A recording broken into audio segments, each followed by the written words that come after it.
बिस्मिल्लाहिर्रहमानिर्रहीम। अस्सलाम वालेकुम class, hope you all are fine.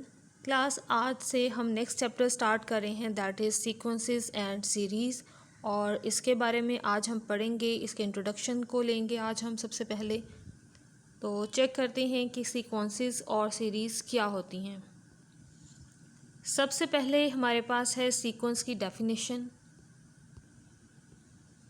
A sequence is a function whose domain is a subset of the set of natural numbers, right?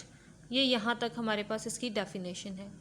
A sequence is a special type of a function from a subset of n to r और c।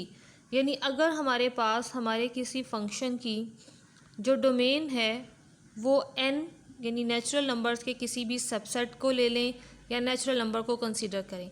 अगर हमारे पास domain natural numbers और उसकी जो image आती है, जो range है, वो हमारे पास है रियल और कम्प्लेक्स, तो इनके स्पेसिफाइड नाम होते हैं। अगर रेंज हमारे पास रियल नंबर्स है तो इसका मतलब है रिजल्टिंग सीक्वेंस रियल सीक्वेंस होगा। और अगर हमारे पास रेंज जो है वो कम्प्लेक्स नंबर्स आ रही होगी तो हमारे पास ये सीक्वेंस कम्प्लेक्स सीक्वेंस होगा। अब हम इसको मॉडिफाई करते हैं। Position the member of the sequence.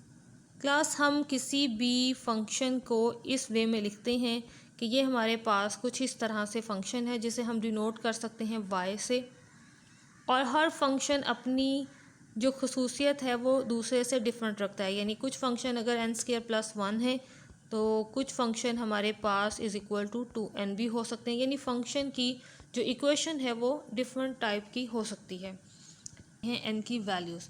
और ये हमारे पास रेंज की वैल्यूज़ हैं जो n की वैल्यूज़ इस फंक्शन में पुट करने के बाद हमारे पास रिज़ल्ट्स आते हैं। तो इस डेफिनेशन के अकॉर्डिंगली एक सीक्वेंस जो है ये हमारे पास एक फंक्शन है जिसकी domain set of natural numbers है। उसके बाद जो रेंज है वो चाहे तो रियल नंबर आ जाएं चाहे कम्प्लेक्स नंबर्स। एक सीक्वेंस फिनिट है अगर हमारे पास उस सीक्वेंस के एलिमेंट्स फिनिट हैं।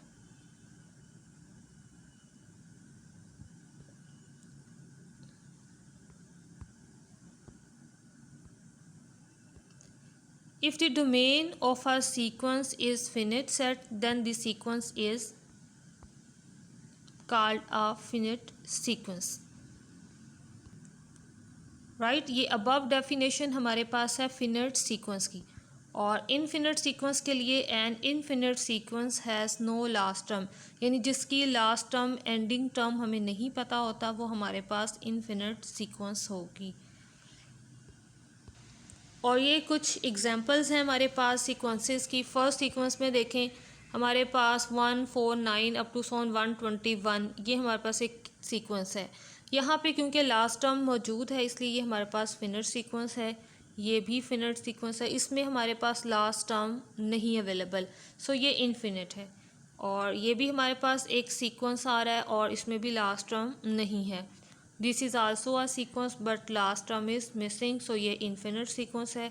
और इसी तरह ये भी हमारे पास इनफिनिट सीक्वेंस है। सीक्वेंस में एक कंडीशन होती है कि उसके तमाम एलिमेंट्स एक दूसरे से रिलेट कर रहे होते हैं, जैसा कि अभी हमने जो फर्स्टली एग्जाम्पल की उसमें हमने ये पढ़ा कि फंक्शन की वैल्यू इस तरह से कॉलम वाइज रिवाइज हो रही थी, यानी ये एक नंबर दूसरे से रिलेट कर रहा होता है सीक्वेंस में। और अगर ये रिलेशन इस तरह से नहीं आता तो इट्स मीन ये हमारे पास सीक्वेंस भी नहीं होता।